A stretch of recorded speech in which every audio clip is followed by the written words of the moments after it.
1 Corinthiens, chapitre 1, verset 18. On va lire à partir du verset 17. Ce n'est pas pour baptiser que Christ m'a envoyé, c'est pour annoncer l'évangile, et cela sans la sagesse du langage, afin que la croix de Christ ne soit pas rendue vaine, car la prédication de la croix est une folie pour ceux qui périssent, mais pour nous qui sommes sauvés, elle est une puissance de Dieu. Amen. Alléluia. On va prier un petit instant avant de continuer. Amen. Je te remercie, Seigneur, pour ta bonne parole que tu nous donnes, Seigneur. C'est toi, Seigneur Dieu, qui nous fait du bien, Seigneur. Et ce matin encore, Seigneur, on a confiance que tu vas encore disposer nos cœurs, Seigneur, à l'écoute de ta parole. Seigneur, on a confiance que tu vas encore parler à travers ma bouche pour faire du bien, Seigneur, à chacun et à moi-même, Seigneur. Merci, agneau de Dieu, pour ces bonnes grâces que tu nous as encore préparées et accordées aujourd'hui, Seigneur. Amen. Voilà, gloire au Seigneur. Voilà, gloire à Dieu. Et je disais donc au verset 18, il est dit, car la prédication de la croix est une folie pour ceux qui périssent, mais pour nous qui sommes sauvés, elle est une puissance de Dieu. Donc ce matin, il y a deux sortes de personnes. Ceux qui sont sauvés et ceux qui sont perdus. Ceux qui ne connaissent pas encore le Seigneur. Peut-être qu'ils en ont entendu parler, ils ont même peut-être vécu même des choses, mais ils ne le connaissent pas personnellement. Et la Bible dit que dans ces cas-là, eh bien, c'est une folie pour ceux qui périssent.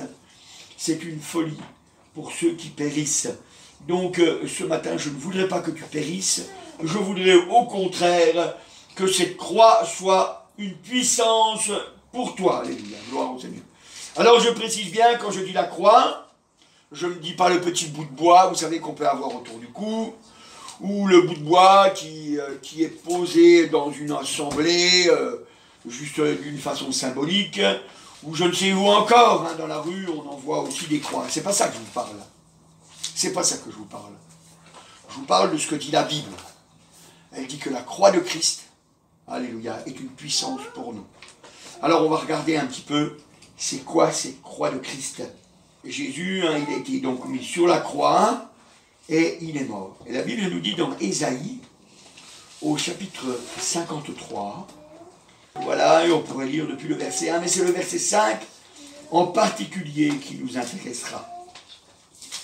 Qui a cru ce qui nous a été annoncé, qui a reconnu le bras de l'Éternel? Il s'est élevé devant lui comme une faible plante, comme un rejeton qui sort d'une terre desséchée. Il n'avait ni beauté ni éclat pour attirer les regards, et son aspect n'avait rien pour nous plaire. Méprisé et abandonné des hommes, homme de douleur et habitué à la souffrance, semblable à celui dont on détourne le visage, nous l'avons dédaigné, nous avons fait de lui aucun cas. Cependant, ce sont nos souffrances qu'il a portées, c'est de nos douleurs qu'il s'est chargé. Et nous l'avons considéré comme puni, frappé de Dieu et humilié. Mais il était blessé pour nos péchés, brisé pour nos iniquités. Le châtiment qui nous donne la paix est tombé sur lui. Et c'est par ses meurtrissures que nous sommes guéris. Alléluia. Donc il est dit au verset 5, mais il était blessé pour nos péchés, brisé pour nos iniquités. Et le châtiment qui nous donne la paix est tombé sur lui. Et c'est par ses meurtrissures que nous sommes guéris. Alléluia. C'est ça la croix de Christ. C'est ça la croix de Christ. C'est l'œuvre qu'il a accomplie. C'est ça la croix de Christ. L'œuvre qu'il a accomplie. Et c'est cette œuvre-là qui nous donne une puissance. C'est cette œuvre-là qui, ce matin, veut te rendre fort. C'est cette puissance qui veut te conduire jusque dans l'éternité. Alléluia. Il est très important de le comprendre. C'est pas un petit bout de bois, ou un petit bout d'or, ou un petit bout d'argent, ou de je ne sais quelle matière qui va changer ta vie. Ça peut même être une idole. Mais c'est l'œuvre du Seigneur. C'est ça qui fait que c'est une puissance pour nous. Pour nous qui sommes sauvés, elle est une puissance de Dieu. Alléluia. Il a manifesté sa puissance en faisant mourir le Seigneur. Alléluia. En faisant mourir le Seigneur, en faisant mourir le oint, Le Seigneur sur la croix, et son huile, elle coule sur nous. Alléluia, gloire au Seigneur. Et c'est très important de le savoir. Parce que si jamais on veut avoir la victoire, alors il est important de comprendre. Alléluia. La Bible elle nous dit dans 1 Corinthiens au chapitre 15, 1 Corinthiens chapitre 15 et au verset 3, « Je vous ai enseigné avant tout, comme je l'avais aussi reçu, que Christ est mort pour nos péchés selon les Écritures. Il a été enseveli, il est ressuscité le 3e jour selon les Écritures, et il a apparu à Céphas puis aux 12. » Amen. Gloire au Seigneur. Donc, qu'est-ce qu'il nous dit? Il nous dit, je vous ai enseigné avant tout, comme je l'ai reçu aussi. C'est-à-dire que les premiers disciples, ils ont reçu la même chose. Ils ont reçu la même chose. Qu'est-ce qu'ils ont reçu? Ils ont reçu que Jésus est mort pour nos péchés. C'est ça la puissance. C'est ça la puissance. Vous savez, il y a des choses que j'aime bien dire, particulièrement parce que quand je suis venu au Seigneur, il y a des choses que j'ai eu du mal à comprendre au début de ma foi.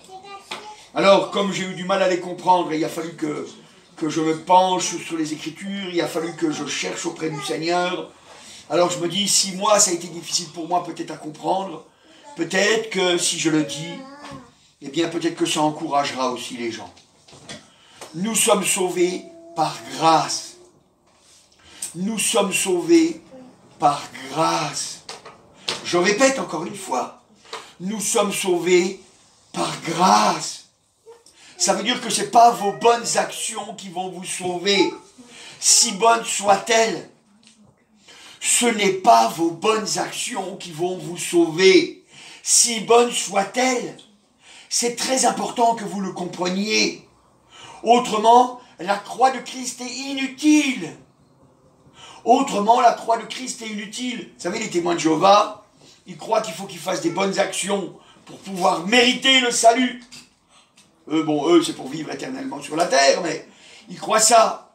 Les catholiques aussi, ils croient que c'est ça, que c'est par les bonnes actions qu'ils vont se racheter. Les musulmans aussi, ils croient que c'est par les bonnes actions qu'ils vont se racheter. Les hindous, ils disent, c'est mon karma, ils disent, il faut que je meure plusieurs fois pour devenir de mieux en mieux, pour pouvoir être uni à Brahma, hein, parce que c'est le Dieu unique, le Dieu tout-puissant pour eux. Hein. Donc ils disent ça, vous voyez, c'est toujours par des bonnes actions. C'est toujours par des bonnes actions. Dans ce monde, on veut être reconnu par des bonnes actions. Mais le Seigneur, il ne nous dit pas ça. La croix de Christ, c'est pour que tous les hommes soient sauvés. C'est pour que tous les hommes soient sauvés. Alors, vous voyez, la difficulté, elle n'était pas là. Parce que ça, j'arrivais à comprendre. J'arrivais à comprendre que Christ était mort pour moi, qu'il m'aimait et qu'il est mort pour moi. Il ne me connaissait encore pas, je n'existais pas encore, mais il était mort pour moi. Et quand je suis venu à l'existence, quand à ce moment-là il a commencé à me connaître, eh bien, l'œuvre de la croix était agissante pour moi, comme pour toi. Mais, ce que je n'arrivais pas à comprendre, c'est que, même qu'il était mort pour moi, et pour tous les hommes, eh bien, il y en avait quand même qu'à aller en enfer. Alors, je n'arrivais pas à comprendre cette chose-là. Je disais, mais, si ce n'est pas un mérite, si c'est un don gratuit, si c'est une grâce, pourquoi est-ce qu'il y a des gens qui vont en enfer? Pourquoi est-ce qu'il y a des gens qui vont souffrir? Et voyez-vous, souvent on me répondait, les chrétiens me répondaient, ils me disaient, bah tu sais, il faut obéir à Dieu. Alors je ne comprenais pas. Dans mon esprit, je me disais, je ne comprends pas. S'il faut que j'obéisse, c'est que je fais une œuvre. Si je fais une œuvre, ce n'est plus une grâce. Alors il faut que je fasse des œuvres pour pouvoir être sauvé. Mais la Bible me dit non. Qui est-ce que je devais croire alors? Est-ce que je devais croire les hommes? Ou est-ce que je devais croire la parole de Dieu?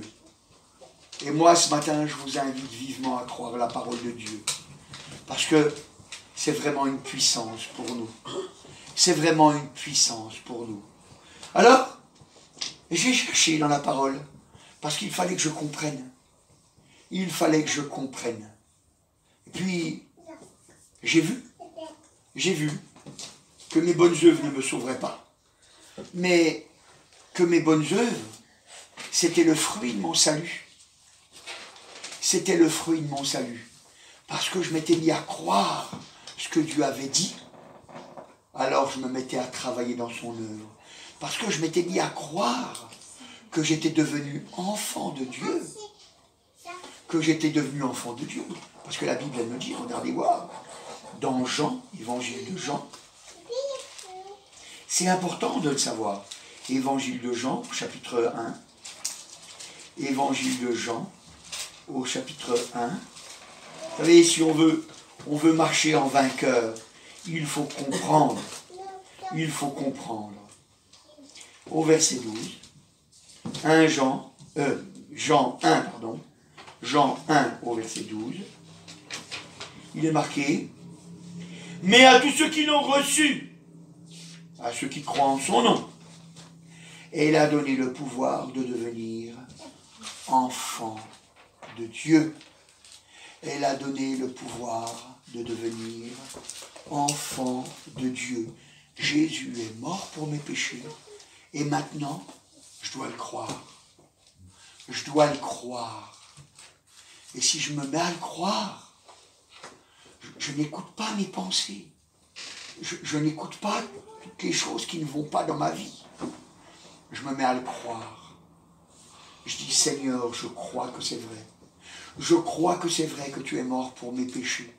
Je crois que c'est vrai que tu m'as racheté. Alors, vous êtes sauvés. Alors, vous êtes sauvés. Et là, vous allez avoir à cœur, puisque vous êtes devenus enfants de Dieu, vous allez avoir à cœur de travailler dans son œuvre. Vous allez véritablement avoir à cœur de travailler dans son œuvre. Vous savez, les enfants, eh ben, ils ont envie de faire plaisir. Et vous savez, au début, on le voit quand les enfants ils sont tout petits. Quand on dit aux enfants, on dit, tu vas aller me chercher le verre qui est sur la table. L'enfant, il ne discute pas. Il va chercher le verre. Tu vas aller me chercher la bouteille. Il va chercher la bouteille. Tu vas aller me chercher le livre. Il va chercher le livre. Il ne discute pas. Il le fait. Parce que c'est son papa, parce que c'est sa maman, parce qu'il l'aime. Il aime son papa, il aime sa maman.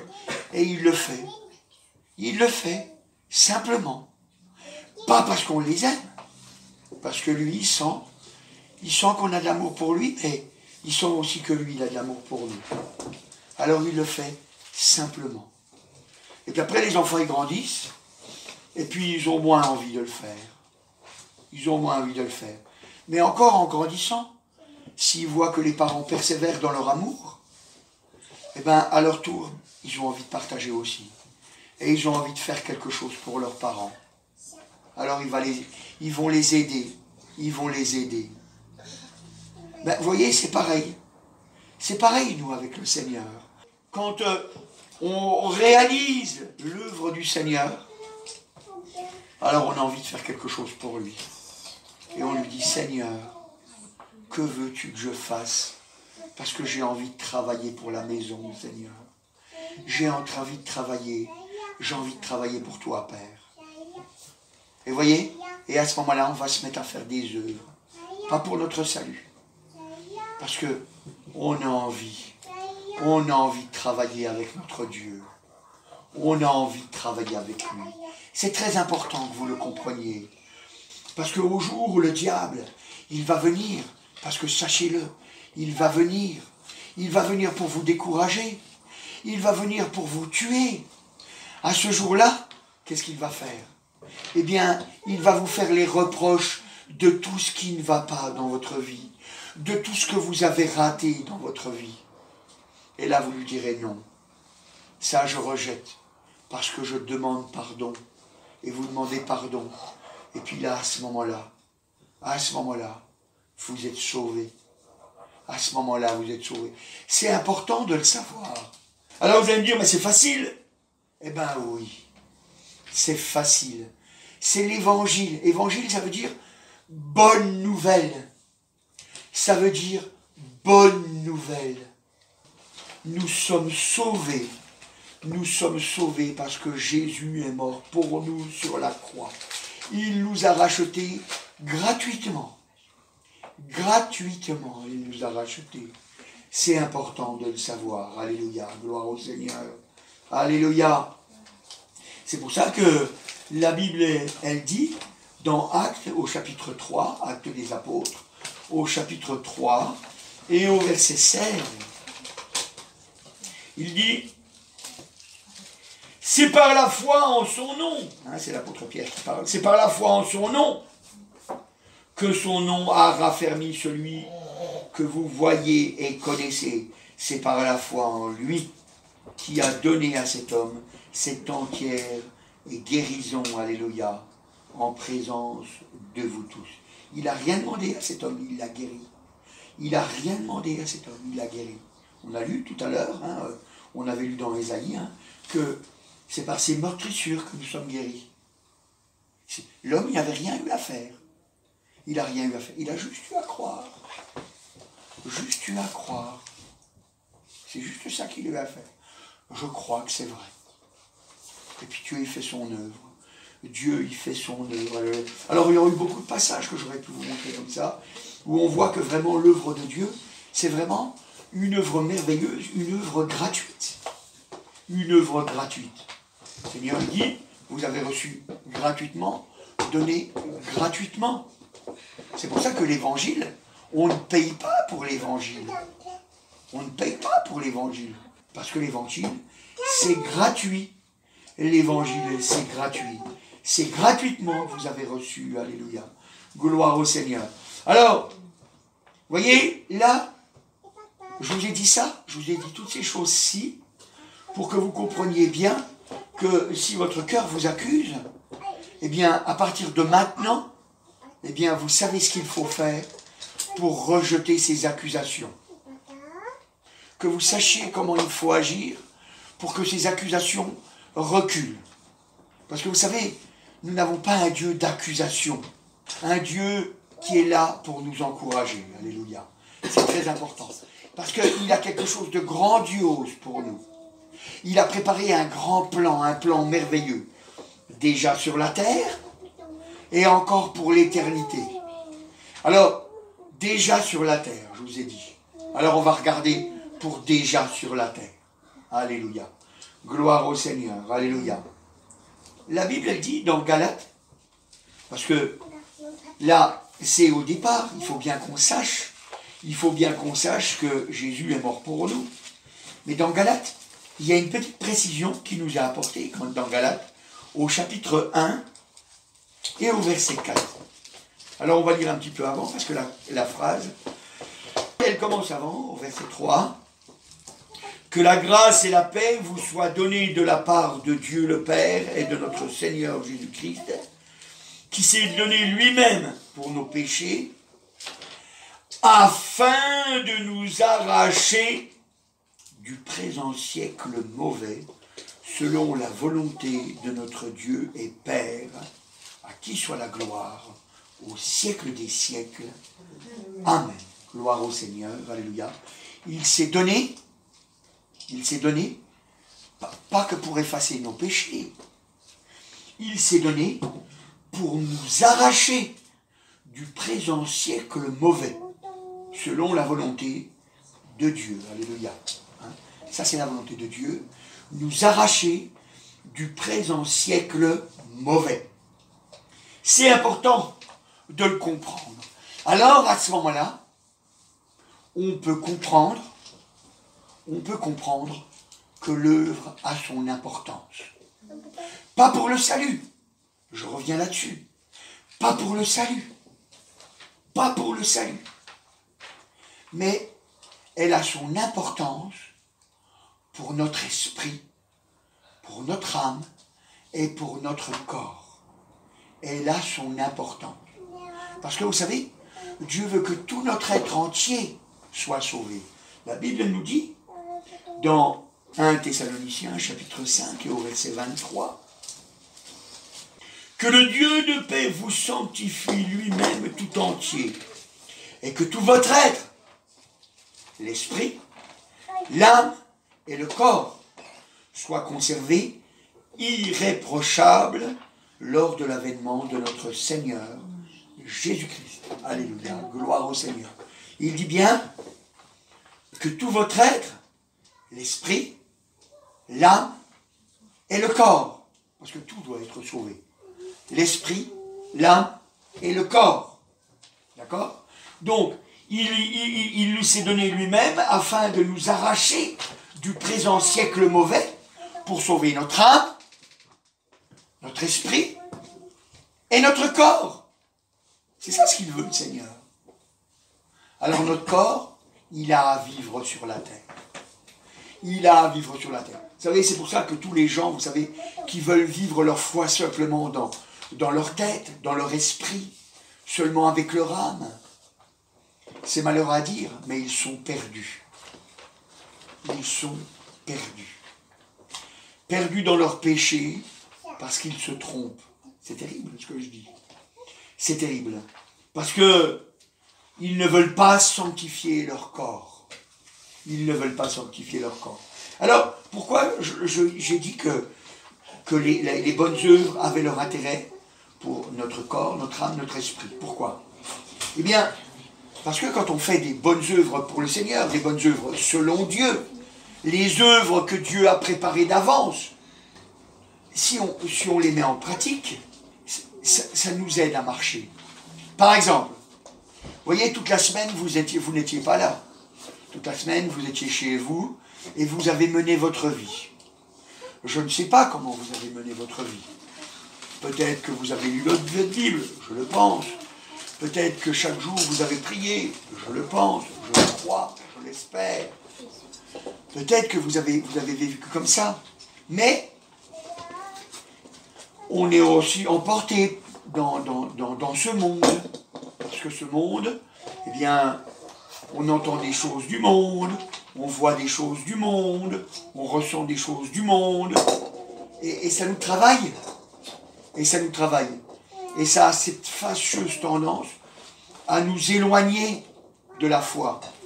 Et si jamais on ne revient pas régulièrement pour entendre la parole de Dieu, le message de Dieu, eh bien on l'oublie. Eh bien on l'oublie. Et puis après, c'est pas qu'on veut pas, c'est comme on a oublié, eh ben on vit autrement. Vous voyez? On vit autrement. Regardez, voyez par exemple, moi je sais pas, mais la plupart du temps, vous apprenez votre numéro de téléphone. Hein, vous connaissez votre numéro de téléphone. Mais si vous avez déménagé 2, 3 ou 4 fois, et puis que vous avez changé 2 ou 3 ou 4 fois de numéro de téléphone, il y a de grandes chances que votre numéro de téléphone que vous avez eu il y a 20 ans en arrière, vous vous en souveniez plus. Vous n'avez pas fait d'effort pour l'oublier. C'est automatique. C'est-à-dire que comme on ne le redonne pas à personne, puisque bien sûr on n'habite plus à l'endroit où le téléphone va sonner. Ou on n'habite pas à l'endroit où le téléphone va sonner. Parce qu'il est peut-être attribué à quelqu'un d'autre. Donc on ne va pas donner ce numéro-là, on va donner notre numéro-là. Donc ça fait qu'on ne le remet pas, on ne le redit pas, on ne le redonne pas. Et comme on ne le redonne pas, on l'oublie. Et la parole de Dieu, c'est pareil. C'est pareil. Et si vous ne vous exercez pas par des bonnes œuvres à faire la volonté du Seigneur, eh bien vous allez l'oublier. Vous allez l'oublier. Et on oublie la volonté du Seigneur. Mais par contre, notre tête, il se souvient. Mais notre corps, comme il n'est pas exercé, eh ben, on ne le fait pas. Et c'est pour ça qu'on enverra facilement bouler quelqu'un qui va nous demander quelqu'un, il va dire tiens, est-ce que tu pourrais aller faire ça? Puis on va dire j'en ai marre parce que c'est toujours moi qui le fais. Vous voyez? Parce que c'est pas spirituel. C'est pas spirituel. Et le Seigneur, il est mort, alléluia, pour nous arracher du présent siècle mauvais, alléluia. Oui, alléluia. Gloire au Seigneur. C'est pour ça que la Bible dit, dans 1 Corinthiens, au chapitre 1 et au verset 23. Nous prêchons Christ crucifié, scandale pour les Juifs et folie pour les païens, mais puissance de Dieu et sagesse de Dieu pour ceux qui sont appelés tant que Juifs que Grecs. Alléluia, gloire au Seigneur. Alors il dit au verset 23, il dit nous prêchons Christ crucifié, scandale pour les Juifs et folie pour les païens. Donc scandale pour les Juifs et folie pour le reste du monde entier, parce que les Juifs, ils ont cherché leur salut dans la parole de Dieu, hein, mais ils n'ont pas voulu la mettre en pratique. Ils n'ont pas voulu la mettre en pratique. Et puis, folie, hein, scandale pour les Juifs, mais folie pour les païens, parce que pour les païens, ben, c'est vrai, il faut faire des bonnes œuvres pour essayer de se racheter. Et les bonnes œuvres, on sait bien que ça ne va pas. Donc, mais par contre, il est dit que c'est une puissance pour nous. Alléluia, gloire au Seigneur. Et c'est vrai que c'est un scandale, c'est vrai que c'est une folie quand on pense que on n'arrête pas de s'abaisser. On est chrétien et puis on n'arrête pas de s'abaisser. On est toujours en train de s'abaisser. Pourquoi est-ce que le Seigneur Jésus il est mort? Pourquoi est-ce que le Seigneur Jésus il est mort? Je vous pose la question. C'est vrai, pour nos péchés et encore. Pour nous montrer l'exemple, ça c'est juste. Ça c'est juste. Mais c'est pas ça que je voulais faire voir. Pourquoi encore? Pourquoi est-ce qu'il est mort pour nos péchés? Pourquoi il est mort, je veux dire? Comment? C'est vrai, pour nous rendre libres. Alors on va le lire. C'est dans 2 Corinthiens au chapitre 13 et au verset 4. 2 Corinthiens chapitre 13 et au verset 4. Car il a été crucifié à cause de sa faiblesse. Mais il vit par la puissance de Dieu. Alléluia. À cause de sa faiblesse. Parce que Jésus a été faible. Il a été faible. Il avait toute la puissance. Il aurait pu anéantir tous les hommes d'un coup.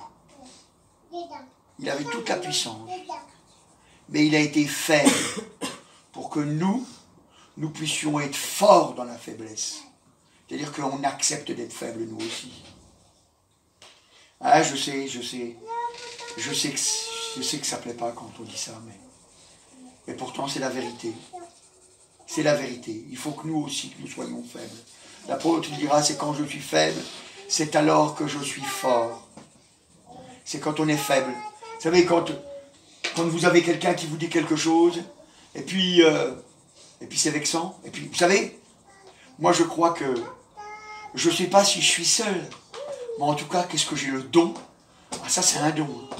De répondre du tac au tac, et puis être bien cassant. Ah, ça je sais faire. Puis le Seigneur il me dit comme ça, il me dit, t'arrêtes, tu fais pas ça. T'as pas à faire ça. Je veux qu'au contraire, c'est te laisse faire, et puis que tu essayes de lui faire du bien pour l'attirer. De faire du bien pour montrer que tu m'appartiens. Ah, mais Seigneur, mais il va en profiter. Il va recommencer. Oui, je sais, il va recommencer. Mais moi, je veux que tu le fasses. Mais Seigneur, mais ça ne change rien, regarde, j'essaye. Ouais, mais moi, je veux que tu le fasses quand même. Ah, mais tu ne t'es pas trompé, Seigneur. Non, je ne me suis pas trompé. Ah, Seigneur. Alors aide-moi, parce que je ne vais pas y arriver, Seigneur. Aide-moi, parce que ça, je ne vais pas y arriver. Vous savez, Dieu veut qu'on soit faible. Il veut qu'on soit des petits Jésus, vous savez. Il veut qu'on soit faible. Vous savez, on aime bien montrer notre gloire. On est des voleurs de gloire. Il faut donner la gloire à Dieu. Il faut donner la gloire à Dieu. Vous comprenez la grâce? Dieu veut nous emmener dans un endroit où il n'y aura pas de bagarre. On ne se dira pas des méchantes paroles. Où on ne mentira pas. Où on ne volera pas. Il n'y aura pas de gens qui auront des mauvaises pensées envers nous. Un endroit merveilleux. Donc si nous on y va, on doit être comme ça. On doit être comme ça. On dit, Seigneur, j'accepte tes bonnes œuvres que tu as préparées pour moi. Ah, j'ai préparé une bonne œuvre. tu vas te laisser faire. Oh Seigneur, Seigneur, mais se laisser faire, tu ne te rends pas compte? Mais si, je suis venu et j'ai vécu sur la terre, comme toi. Et c'est à cause de ma faiblesse que je suis monté sur la croix. J'ai accepté de faire l'œuvre du Père. J'ai accepté. J'ai accepté et je suis mort. Alléluia. Beaucoup de gens, vous savez, ils se font une drôle d'idée, vous savez, de l'évangile. Ils se font une drôle d'idée de l'évangile. Ils disent des choses qui ne sont pas fausses. Vous savez, quand ils disent qu'il faut obéir, c'est vrai. C'est vrai qu'il faut obéir à Dieu. Parce qu'il est vrai que si on n'obéit pas, on n'ira pas au ciel. Il est vrai. Il est vrai. Mais on obéit parce qu'on croit. Et non pas pour nous sauver. Et non pas pour nous sauver. C'est totalement différent. C'est totalement différent. Ça veut dire qu'il faut qu'on soit en accord avec Dieu. Il faut qu'on soit en accord avec Dieu. Ça veut dire qu'on doit dire, Seigneur, toi, ce que tu as dit qui était péché, moi aussi, je dis que c'est péché. Toi, Seigneur, ce que tu as dit qu'il fallait que je fasse, moi aussi, je suis d'accord, il faut que je le fasse. Parce que je crois que c'est ton plan. C'est simple, l'évangile. C'est très simple. Des fois, je me dis, comment j'ai fait pour avoir du mal à comprendre? Mais c'est parce que je suis tordu. Et j'ai besoin que le Seigneur me redresse. Vous voyez? Alléluia, gloire au Seigneur. C'est par grâce que nous sommes sauvés. C'est par grâce que nous sommes sauvés. Alléluia. Le Seigneur, vous savez, il dit, quand il parlait à ses disciples pour les enseigner, vous savez, pour qu'à leur tour, ils puissent l'enseigner dans Matthieu, au chapitre 16, et au verset 24. Alors Jésus dit à ses disciples, si quelqu'un veut venir après moi, qu'il renonce à lui-même, qu'il se charge de sa croix et qu'il me suive. Car celui qui voudra sauver sa vie la perdra. Mais celui qui la perdra à cause de moi la retrouvera. Alléluia. Gloire au Seigneur. Alléluia. Il dit, celui qui veut être son disciple, si quelqu'un veut venir après moi, qu'il renonce à lui-même, qu'il se charge de sa croix. Ça veut dire qu'on accepte de renoncer à nous-mêmes. On renonce à nous-mêmes. C'est vrai, mes frères, c'est vrai, mes sœurs. C'est vrai qu'on va abuser de vous. C'est vrai. C'est vrai. Mais est-ce que le Seigneur, il n'a pas dit qu'on n'allait pas souffrir? Celui qui veut vivre pieusement, Jésus-Christ sera persécuté. Et c'est une persécution. C'est une persécution.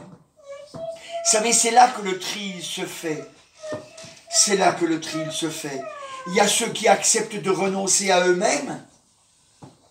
Et puis il y a ceux qui ne veulent pas renoncer à eux-mêmes. C'est terrible. C'est terrible. Il y a toujours un conflit dans leur cœur. Et comme ils n'ont pas compris l'évangile, alors qu'est-ce qui se passe? Ils sont toujours en train de se battre. Toujours en train de se battre dans leur cœur. Parce qu'ils aiment le monde. Et puis en même temps, ils aiment Dieu. Alors ça pose un conflit. Parce que le Seigneur, il dit que toutes les choses du monde, eh bien c'est inimitié. C'est contre Dieu. Ça va contre Dieu. Ça va à l'encontre des pensées de Dieu. Il dit que ceux qui aiment le monde, alors ils sont ennemis de Dieu. Ils sont ennemis de Dieu. Et il y a un tri qui se fait. Vous savez, c'est terrible. Vous savez, moi je prie pour ma femme, mes enfants, je prie pour moi-même, je prie pour ma famille, je prie pour l'Église. Mais je sais que, même si j'annonce l'Évangile, eh bien, même si j'ai prié pour les gens, si j'arrête de renoncer à moi-même, si j'arrête de mettre en pratique la parole de Dieu, eh bien je serai perdu, même que j'annonce l'Évangile. Parce que c'est ça la vérité. Vous savez, il n'y a pas un truc particulier, il dit, ah ben lui il est pasteur, alors lui il est pasteur. Lui, il a une carte d'entrée. d'entrer d'office au ciel. Ça non. Ça non. Vous savez, le roi David, il a fallu qu'il demande pardon et qu'il change d'attitude. Le roi Saül, il aurait fallu qu'il change d'attitude, il aurait fallu qu'il change et qu'il demande pardon. Mais il ne l'a pas fait. Pourtant, il avait été choisi de Dieu. Et il est mort dans ses péchés. Il s'est suicidé. Vous vous rendez compte? Et puis, l'homme, le roi, un très grand roi, l'ecclésiaste, il avait toute la sagesse, mais il n'a même pas suivi sa sagesse. Alors il a fini par adorer les idoles. Un renoncement, c'est un renoncement chaque jour. Chaque jour. Alors vous voyez, dans les bonnes œuvres, eh bien il y a une bonne œuvre qui dit qu'on doit prier pour nos frères et nos sœurs. On doit prier pour nos frères et nos sœurs. Et vous savez, si chaque jour vous prenez à cœur, je vais prendre un temps pour prier pour l'Église. Je vais prendre un temps pour prier pour mon frère, ma soeur, mon mari, ma femme, mon cousin, mon oncle. Je vais prendre du temps. Ça nous exerce. Ça nous exerce. Ça nous exerce à avoir pitié. Parce qu'à ce moment-là, on se dit, ah, moi je ne suis pas très bon. Je ne suis pas très bon. Alors il faut que je m'exerce encore. Pour que j'apprenne à renoncer à moi-même. Alors quand mes enfants, je les entends chanter des chants à la gloire du Seigneur, je vous dis la vérité, je ne mens pas, Dieu m'est témoin. À ce moment-là, ça me donne une très grande joie dans mon cœur. Parce que je dis, ah, alléluia. C'est bien, parce que ça, c'est un esprit d'encouragement. Alors, la Bible, elle dit, entretenez-vous par des chants, par des cantiques spirituels. Hein?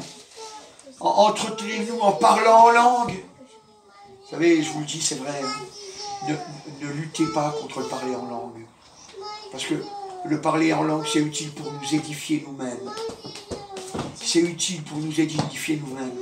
Dieu, il a dit qu'il nous le donnait pour nous faire grandir. Alors, il faut le demander au Seigneur. Et il a dit que méchants comme on est, on s'est donné de bonnes choses à nos enfants. Alors, à combien plus forte raison il nous donnera le Saint-Esprit pour nous faire grandir. Alléluia, gloire au Seigneur. C'est important de le savoir. C'est important de le savoir. On est sauvé par grâce. On est sauvé par grâce. Alléluia. Vous savez, on a des combats. On a des luttes. Qu'est-ce qu'il dit l'apôtre? Regardez dans 2 Corinthiens au chapitre 5. 2 Corinthiens au chapitre 5 et au verset 4. Car tandis que nous sommes dans cette tente, c'est notre corps, hein, nous gémissons accablés parce que nous voulons non pas nous dépouiller, mais nous revêtir afin que ce qui est mortel soit englouti par la vie. Alors, il dit, parce que nous ne voulons pas nous dépouiller. Hein, nous ne voulons pas nous dépouiller. Hein, on ne veut pas se dépouiller.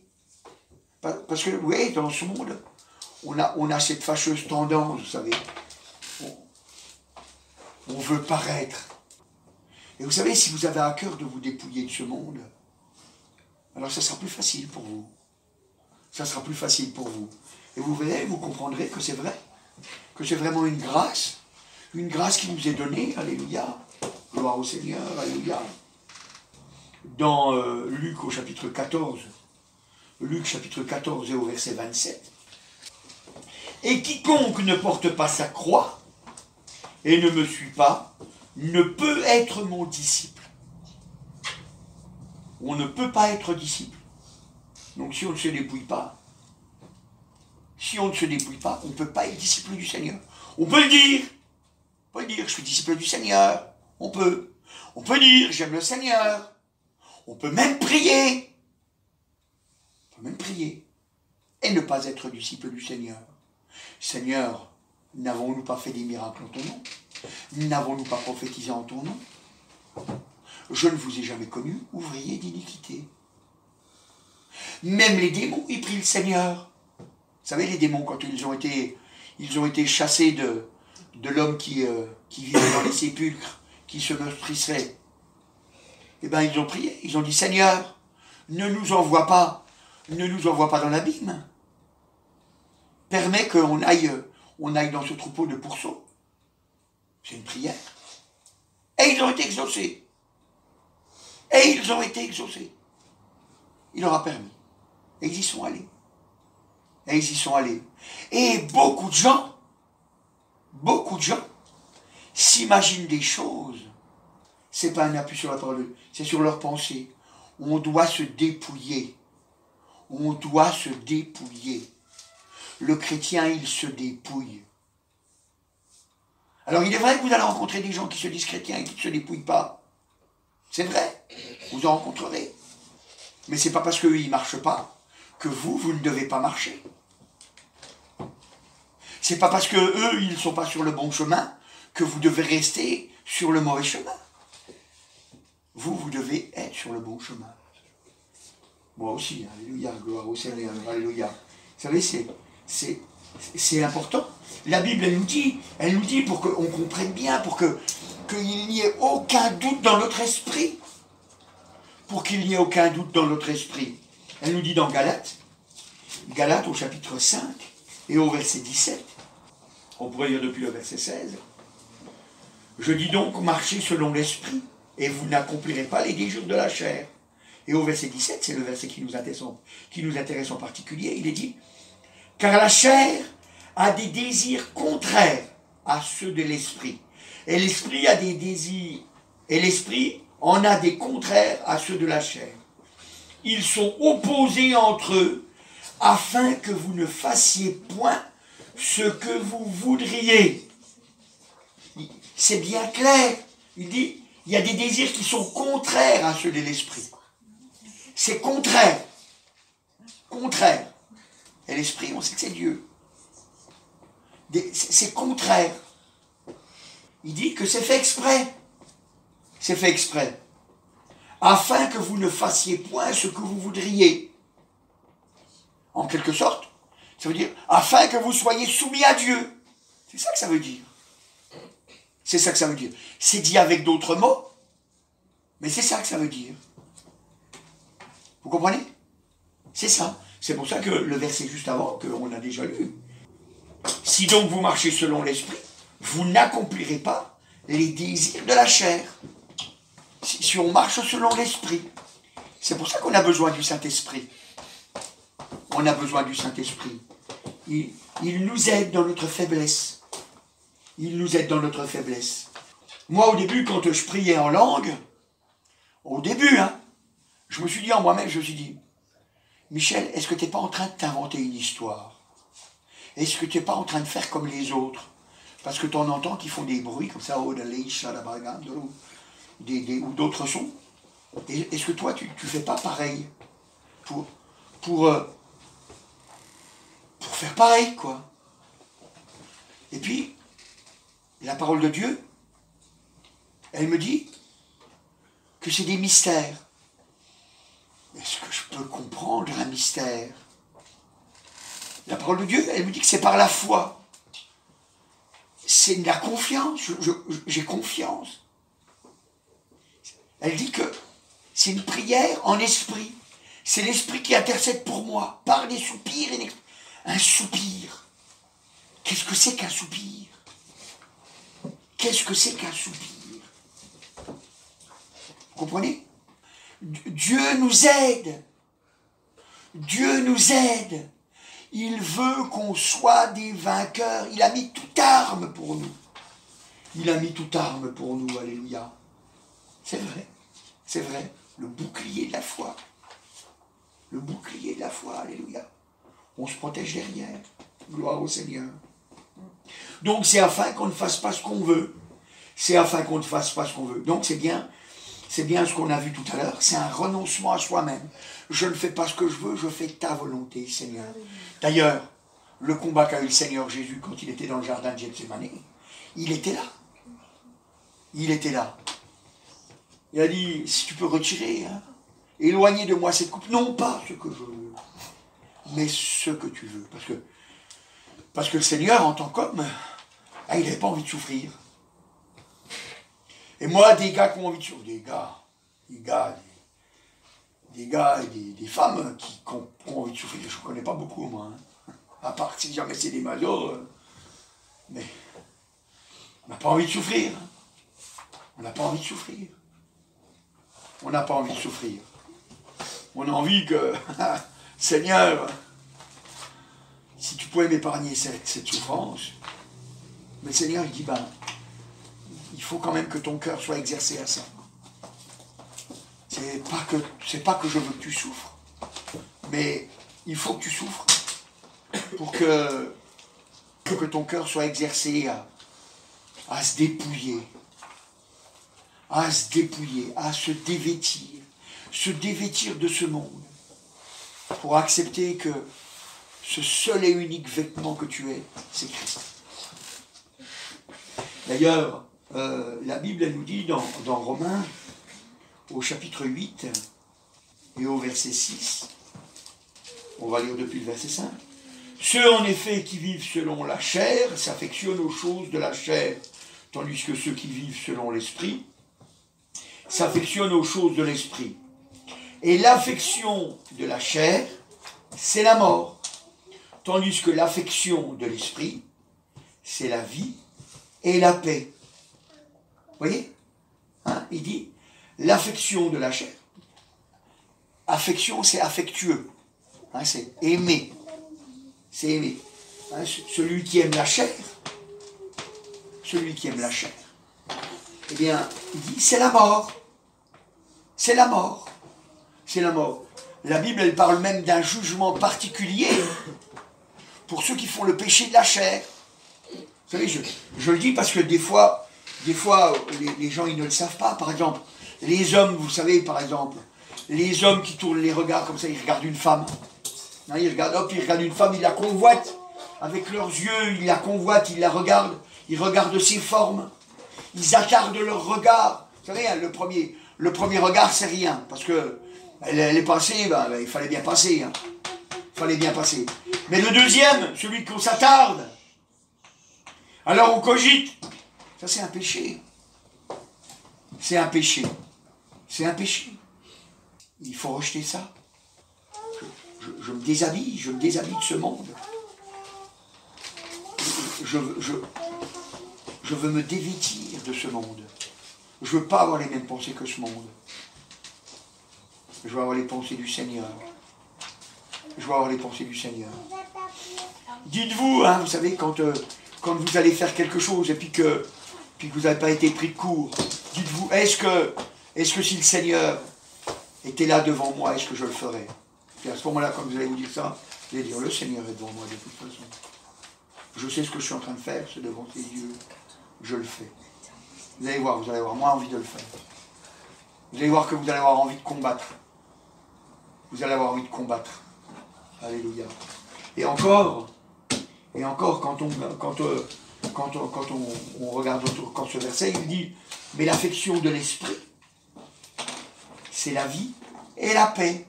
Il y a une paix dans notre cœur. On a une assurance dans notre cœur. On a une assurance dans nos cœurs. Et vous savez, la Bible, elle nous dit, hein, c'est dans 1 Jean, je ne vais pas le lire, mais elle nous dit que quand notre cœur ne nous accuse pas, nous avons de l'assurance devant Dieu. Et quoi que ce soit que nous demandions, nous le recevons de lui. Parce que nous faisons ce qui lui est agréable. Parce que nous faisons ce qui lui est agréable. À ce moment-là, ben, nos pensées sont claires. Et on sait ce qu'on a besoin de demander. On sait ce qu'on a besoin de demander. Le Saint-Esprit nous a aidés. Il nous a guidés dans la prière. La parole de Dieu nous a montré. Et puis, on a une assurance. On sait que ce qu'on fait, on le fait parce qu'on est enfant de Dieu. On avait le pouvoir de devenir enfant de Dieu, alors on l'est. Et parce qu'on est enfant de Dieu, on travaille pour le Père. On travaille pour notre maison. On travaille pour notre maison éternelle. Alors, on sait quoi demander. Parce qu'on travaille pour notre maison. Et voyez, je voudrais que vous compreniez que cette chose, parce qu'elle est facile à comprendre, mais c'est comme ça qu'on est heureux. Vous trouvez la vie et la paix. Et la paix. Encore dans Romains, au chapitre 8 Et au verset 13, alors on va lire depuis le verset 12, ainsi donc, frères, nous ne sommes point redevables à la chair pour vivre selon la chair. Verset 13, celui qui nous intéresse. Si vous vivez selon la chair, vous mourrez. Mais si par l'esprit vous faites mourir les actions du corps, vous vivrez. Car tous ceux qui sont conduits par l'Esprit de Dieu sont fils de Dieu. Alléluia. Gloire au Seigneur. Alléluia. Donc il dit, mais si par l'Esprit, vous faites mourir les actions du corps, si par l'Esprit, vous savez, tout à l'heure, quand je disais, mais Seigneur, est-ce que tu t'es trompé? Vous savez, quand je vous ai donné cet exemple, Seigneur, je vais souffrir encore. On pourrait essayer de faire de nous-mêmes, de dire, moi je vais faire l'effort. Je vais faire l'effort. Cette fois-ci, c'est bon, je vais faire l'effort. Mais voyez, mes frères, mes sœurs, je voudrais que vous compreniez. C'est pas à nous de faire l'effort. C'est Dieu qui construit la maison, comprenez-le. C'est Dieu qui construit la maison. Vous, votre part, c'est de vous blottir auprès de Dieu. C'est ça votre part. Votre part, c'est de vous blottir auprès de Dieu. Le Saint-Esprit nous a été donné. Le Saint-Esprit, puisque vous le recherchez, vous voulez qu'il soit grand dans votre vie, alors lui, il va vous enlever ces choses-là. Moi, vous savez, je vous dis la vérité, je me suis battu contre certains péchés dans ma vie. Pendant des mois et des mois. J'ai fait des efforts, je luttais contre ce péché. Et puis, je retombais dedans. Puis je disais, mais je ne comprends pas, Seigneur, je ne comprends pas. Je ne comprends pas, pourtant je veux m'en débarrasser. Regarde, je lutte, je tiens bon, Seigneur, regarde. Et puis après, je finis par retomber dedans, parce que j'en peux plus. Je suis épuisé, pourquoi? Seigneur, il m'a dit, mais c'est normal, tu fais mon boulot. Tu fais mon boulot. Vous savez, un jour, les disciples, ils étaient là auprès du Seigneur Jésus, et il y a un homme qui est venu voir le Seigneur et lui a dit, Seigneur, qu'est-ce que je dois faire pour être sauvé? Le Seigneur, il a dit, tu connais les commandements? Il a dit, il n'y a pas de problème, Seigneur. Moi, les commandements, je les pratique depuis que je suis zen. Et il a dit, vends tout ce que tu as, puis viens et suis-moi. Puis cet homme, il est parti tout triste. Puis, le Seigneur, il a dit, qu'est-ce que ça va être difficile pour ceux qui ont des richesses, de rentrer dans le royaume des cieux. Et puis, à ce moment-là, les disciples, ils ont dit, mais alors, mais qui est-ce qui peut rentrer? Puis le Seigneur, il a dit, ça, c'est impossible aux hommes. Ça, c'est impossible aux hommes. Mais c'est possible à Dieu. C'est le travail de Dieu. C'est le travail de Dieu. Et si nous, on fait le travail de Dieu, vous voyez bien, quoi, Dieu, il ne peut pas le faire. Il ne peut pas le faire. Mais si on vient auprès de lui, puis qu'on lui dit, voilà, Seigneur, aide-moi. Voilà, j'ai tel péché dans ma vie. Et il revient sans cesse. Aide-moi, délivre-moi-en. Toi, j'ai tout le temps ces désirs-là, Seigneur, délivre-moi-en. Il va faire qu'on soit rempli de son esprit. Et puis son esprit va nous donner la force. Non seulement il va nous donner la force, mais à chaque fois il va nous... Vous savez, je voudrais que vous compreniez ça. C'est quand le péché va venir frapper à la porte, il va venir, à ce moment-là, le Saint-Esprit, il va vous parler. Puis il va vous dire comme ça, il va vous dire, voilà. Ça y est, on en est au moment où là, il faut que tu choisisses. Qu'est-ce que tu choisis? Le péché? Ou alors d'être vainqueur? C'est nous qui choisissons. Je vais être vainqueur. Tu es vainqueur? Alors prie. Et à ce moment-là, on se met à prier. Oh Seigneur, si on est avec des gens, on se met à prier en langue dans notre cœur, dans l'intérieur de nous. À l'intérieur de nous. On se met à prier en langue à l'intérieur de nous. Et puis, vous allez voir, les mauvaises pensées, les mauvais désirs, les mauvaises actions, ça va s'en aller. Ça va s'en aller. Ça va s'en aller. Ça va s'en aller. Vous voyez? C'est quelque chose, ça. c'est quelque chose, il faut le comprendre. Il faut le comprendre. C'est l'Esprit de Dieu. C'est l'Esprit de Dieu. Faites mourir les actions du corps. Comment? Par l'Esprit de Dieu. Par l'Esprit de Dieu. C'est l'Esprit de Dieu qui va vous aider. C'est l'Esprit de Dieu qui va accomplir son œuvre. C'est l'Esprit de Dieu. Vous savez, le Seigneur, il est dans la gloire. Et il est en train d'intercéder pour nous. Vous savez, à chaque fois qu'il y a quelque chose qui ne se passe pas bien, qu'on a fauté, qu'on a péché, qu'on s'est trompé, qu'on s'est laissé avoir, qu'on s'est laissé rouler, et on revient, on dit Seigneur, je te demande pardon. Alors à ce moment-là, il intercède pour nous, il dit Seigneur, Père, j'ai payé pour eux. Et tu vois, il a demandé pardon. Alors, alléluia, ils sont tes enfants. Et puis à ce moment-là, on prend le Saint-Esprit qui nous est donné pour être victorieux, alléluia. Et puis on fait mourir les actions du corps. On fait mourir les actions du corps. Vous savez, les mauvaises pensées, c'est les actions du corps. Hein. Les mauvaises pensées, c'est les actions du corps. Hein. Vous n'êtes pas bêtes, hein, vous savez ce que c'est, les actions du corps. Hein. Il faut les faire mourir. Il faut les faire mourir. Mais vous ne pouvez pas. Seulement le Saint-Esprit va pouvoir le faire. C'est pour ça qu'il faut que vous recherchiez le Saint-Esprit. C'est pour ça. L'œuvre de Dieu est complète. L'œuvre de Dieu est complète. Tout pour nous faire réussir. Vous savez, c'est pour ça que je dis toujours, ceux qui vont souffrir éternellement en enfer, c'est des volontaires. Ce ne sont que des volontaires. Ils refusent que l'œuvre de Dieu soit manifestée dans leur vie. Mais ce matin, je veux croire que tu acceptes l'œuvre du Seigneur. Je veux croire que tu acceptes que c'est par grâce que tu es sauvé. Et que toute l'œuvre de Dieu que tu vas faire, eh bien, tu vas les laisser faire par le Saint-Esprit. Et c'est ton corps. C'est vrai que c'est ton corps qui va agir. Vous savez, c'est quelque chose d'extraordinaire.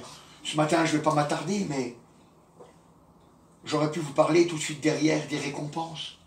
Parce que vous allez être récompensés. C'est l'Esprit de Dieu qui va faire les choses, mais il va utiliser votre corps. Parce que, vous savez, en parlant des récompenses, j'aurais parlé de l'Église. Donc je vous fais juste un petit survol. Que l'Église, vous savez, elle est manifestée. Elle est manifestée, elle manifeste Jésus. Elle manifeste la gloire de Dieu.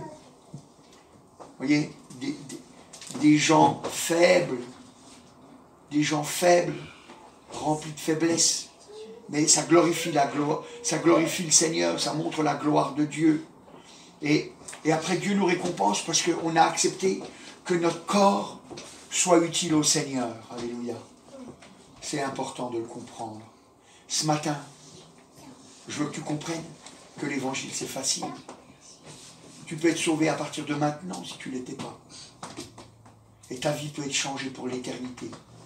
Mais ça ne dépend que de toi. Amen. Je te remercie, agneau de Dieu. Alléluia. Tu es merveilleux, Seigneur Dieu. Alléluia. Et je te remercie encore, Seigneur, de ton amour, Seigneur, de ta fidélité.